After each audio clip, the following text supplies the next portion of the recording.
Hello, today we're going to discuss buying into a sectional title development or apartment block or any sectional title complex. Over the past few years, sectional title has become very popular, um, even more so popular than freestanding homes. One of the many reasons people buy into sectional title apartments or buildings or complexes is due to the cost of maintenance that you would generally find in a freestanding home. So, to eliminate those costs, buyers prefer buying into a sectional title building or apartment. And it's shared responsibility. You would pay a levy towards the upkeep of the exterior of the buildings, the complex itself, and you would also pay a contribution towards security, whatever amenities are there in the building or the sectional title complex. You would contribute towards a levy that look after all of those costs. I've come across many buyers who tend to mistakenly believe that living in a sectional title building is a cheaper alternative. Yeah, it is to a certain degree if you look at it from a financial perspective, but don't be fooled by that because there are a lot of upmarket sectional title complexes that offers a lot of features that outweighs living in a freestanding home. One of the main benefits is a lock up and go benefit that you can't find in a freestanding home.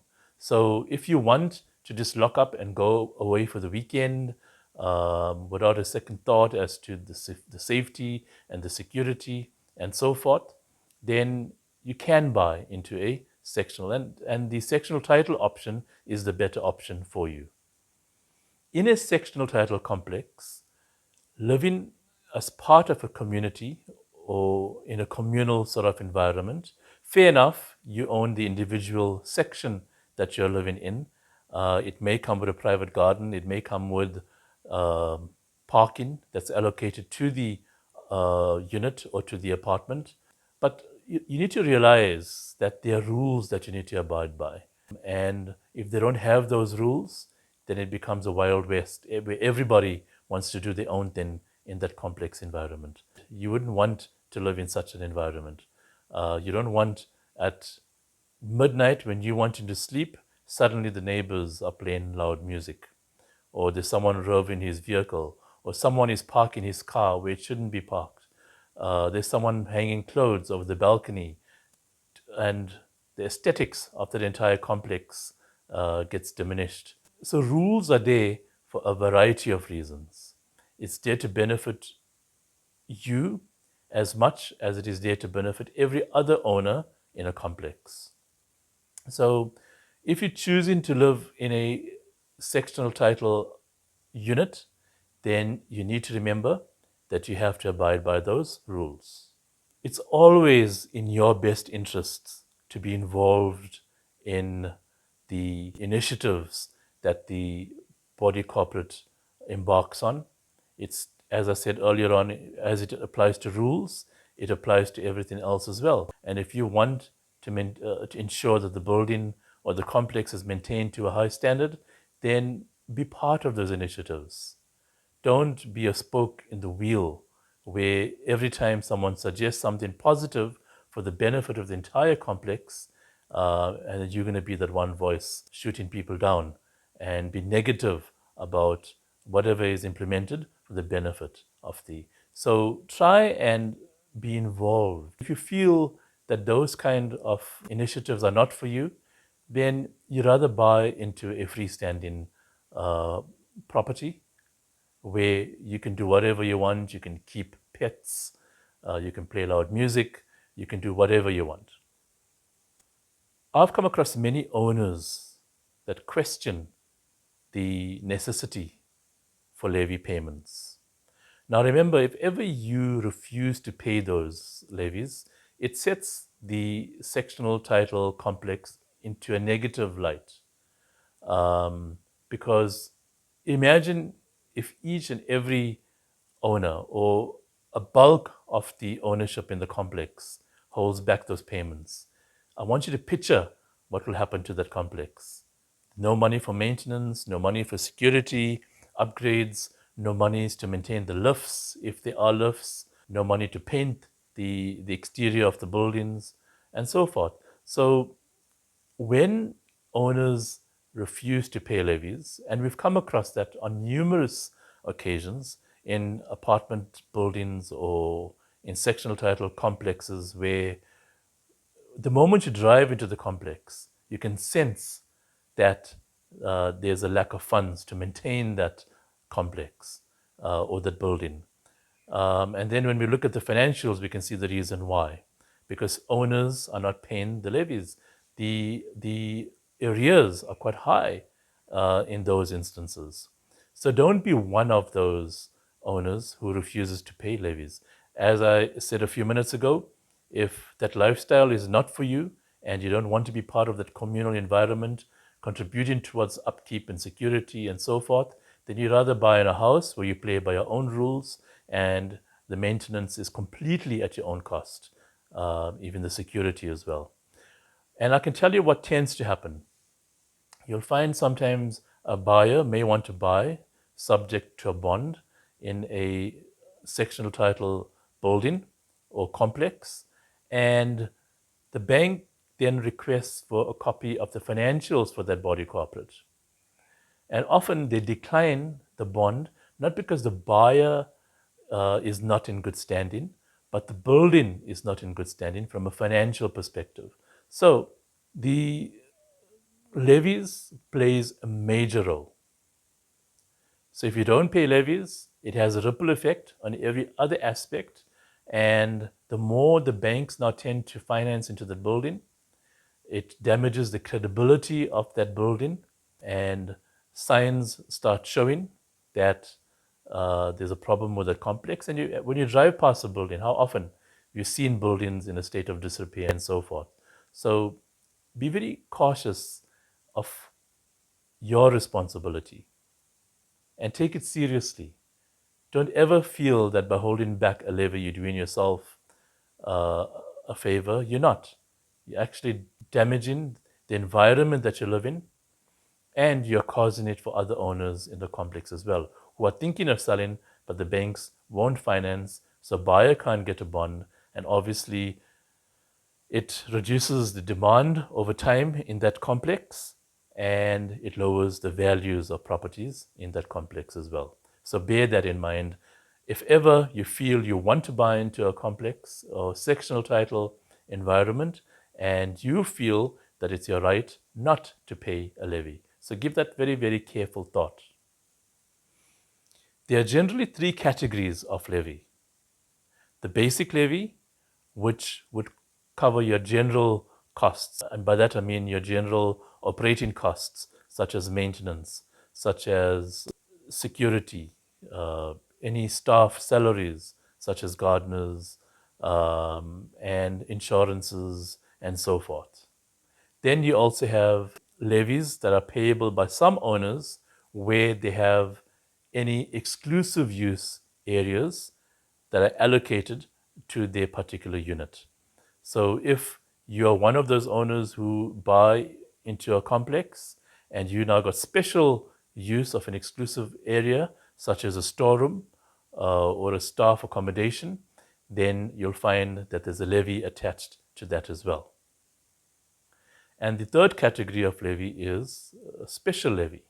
So what is a special levy? A special levy normally comes about once there has been unanimous agreement. And these are normally agreed upon at the annual general meetings. So once that's agreed upon, then that's imposed on each and every owner of the complex. And that's normally where something unusual has to happen. For example, the lift suddenly broke, and then there's a special levy raised to repair those lifts. The owners could have decided that the complex hasn't been painted for a long time and it's now due for paint, and there isn't enough in the kitty allowing for that, then they'll raise a special levy towards that project. It could be any other similar sort of project that may necessitate the imposing of a special levy on every owner in the complex. I did mention a short while ago about financials, that the banks would normally call for the financials of the body corporate. But those financials are not just for any bank or any other financial institution to finance into that complex. It's also in the interest of a buyer to study those financials, because you don't want to buy into a sectional title building or complex only to find out that the body corporate is in dire financial straits because other people are not paying their levies. So you don't want to buy into that web, that sort of spider web where you're now caught, because as an owner of that, it does have an impact on you. For some reason, you decide to suddenly sell. Now you can't sell because the banks are having a problem financing into the building because they deem the financials to be unhealthy. So it's in your interest to study those financials, be very familiar with the financial position of the body corporate. And if you're unable to interpret those financial statements, then I highly recommend that you get someone who's familiar in interpreting financial statements, such as an accountant. So it's always in your interest to make an informed decision, and studying those financials is going to help you come about a strong decision as to whether you're going to buy into that complex or not. Don't ever fall into the trap or into that spider web now where you find yourself into a situation after you bought and it's too late, because now you can't sell that property to someone else because you may have another buyer who is very familiar with financial statements and so forth, and he takes one look at it and he says, I'm not going to buy that. Now you're stuck with that apartment or that sectional title unit. So be very, very cautious. I did allude a short while ago as well with regards to the body corporate rules. So another term for that also is conduct rules. How do people conduct themselves in terms of noise, in terms of hanging clothes over balconies, in terms of parking? So it may also cover aspects such as alterations to buildings. So be very, very cautious. It's not as if you're buying into a freestanding home where you can now go and start altering the shape of the building. You now want to extend out or do some sort of building alteration. Remember, there's rules that cover that as well. So if you're planning to do anything of that nature, remember it has to be subject to body corporate approval and as well as any municipal approval. You can't have the body corporate approval and not the municipal approval, and you can't have municipal approval and not the body corporate approval. So you have to be very cautious and abide by the rules of the complex and how you conduct that process. In terms of the rules of complex, I have many buyers who question the fact that we've got 2 dogs and we must take our dog with us. We're not prepared to give them up. We're not prepared to give them away. If that's your decision, then you need to be very cautious as well, because there's rules that govern that. Does the body corporate allow it? Yes or no? And you need to be very, very 100% sure. You don't want to have any ambiguous answers. My strongest suggestion, if you want to abide by the rules of the body corporate and how you conduct yourself as you move in with regards to the ownership of pets, ask them, can you confirm in writing where the pets are allowed?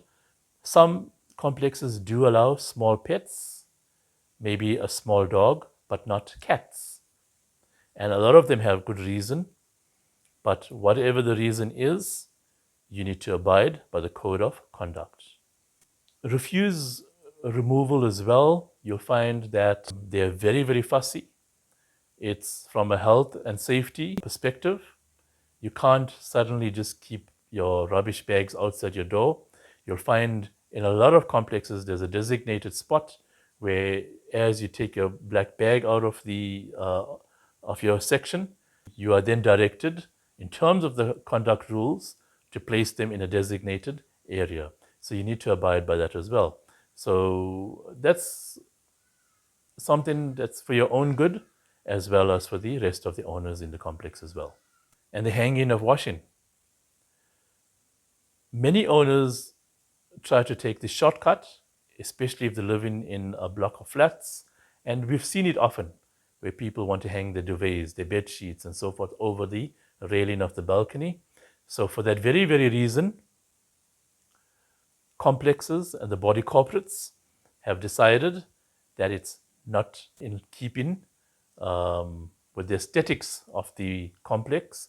So be cautious of that as well. You'll find they do prohibit the hanging of clothes over balconies, etc. Bear in mind always that living in a sectional title complex can be a very great experience. You can enjoy living in such an environment, but it has to be something where each owner lives in mutual harmony. You can't have where one believes that the rules apply for the one and not for the other. So it can be a great experience if you make it out to be. And it can be a good investment as well, provided that, like everybody else, you pay the levies. And if you contribute to a strong and healthy communal environment, it ensures happiness across the board. So therefore, the sharing of expenses in the form of levies and the upkeep of lifestyle facilities and security and so forth. So living in a communal environment, such as a sectional title complex, is a good lifestyle experience where you do share the expenses towards lifestyle facilities such as swimming pools, if they have tennis courts, and so forth. And it all contributes to the modern lifestyle that people love to maintain. But before you place your signature, be sure that you're going to be comfortable living in a sectional title apartment or in that complex. As I gave you the tips earlier on, look at the body corporate rules, look at the financials, look at what the financials entail. Be sure, if you want a place for your pets, whether those buildings allow pets in it as well. So ensure that it ties up with your lifestyle. If you enjoyed this video, please click the like button as well as subscribe to my channel. Thank you for watching.